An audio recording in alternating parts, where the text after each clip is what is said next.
I realize that each of you, when you took your oath, you promised to uphold the Constitution of Virginia, but you also promised, gentlemen, to uphold the Constitution of the United States of America. We were in a full integration fight back in the 50s and the early 60s. Reverend Edward Burton worked with Reuben Lawson during the Civil Rights era. He was the NAACP's lawyer. Worked hard to prepare to fight on the local level.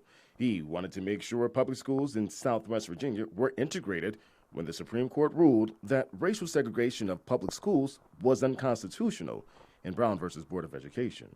There are only a number of counties around Roanoke in which there are no Negro high schools. The main speculation is centered on Pulaski. No one knows, of course, right now just which school you have in mind. Is perhaps that the one? But I wouldn't be in a position to divulge the name of the county without my client's consent. The Supreme Court had said integration was the law of the land, and they had to be fought on the local level.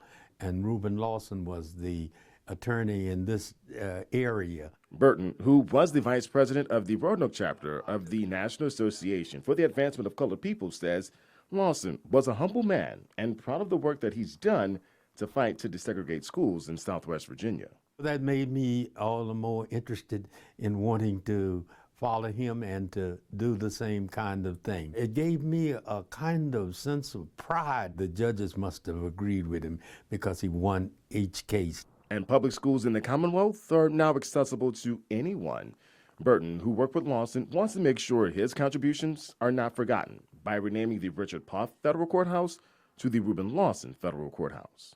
I think that we are living in different times. He's a tremendous civil rights lawyer who did a lot in this community, and we wanted to bring attention to Reuben Lawson, to have his life be honored.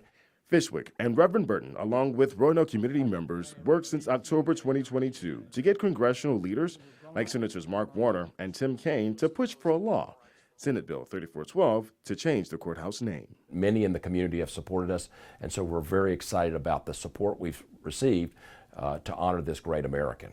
Now, if the House of Representatives can pass the bill, Fishwick says the next step would be the president signing it to become law. We just keep doing the work on the ground and hope that good things will happen in the future.